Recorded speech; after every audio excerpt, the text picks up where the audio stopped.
Hello there, greetings in the name of the Lord. Welcome to Jesus Everyday Devotional. Today's word is titled Wisdom for Daily Help, and this is part 6. And our Bible reference is from Psalms 115, verse 11. And it reads, "You people who fear the Lord should trust Him. He is your helper and protection." Now, in God's word in Psalms 121, verse 2, we are reminded that for us as believers, our help comes from the Lord.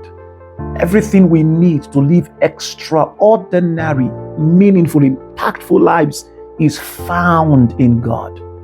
What you need is never beyond His reach. Now, acknowledge this, that in your strength, you cannot live a victorious life.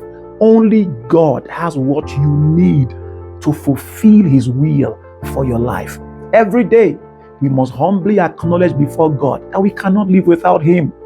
Be unashamed to declare your dependence on God for everything.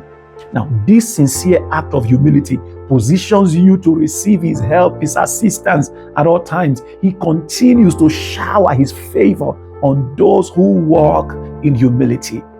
I'm praying for you today in the name of Jesus that your steps are ordered by God all through today. In Jesus' name, amen. To our prophetic declaration for the day, please repeat after me. In the name of Jesus, I declare that today is blessed and fruitful. Good things will come to me today. In Jesus' name, amen. To our Bible in 1 year reading, today's Bible reading, Luke chapter 10. I pray you have a great day, a fruitful day. In Jesus' name, amen.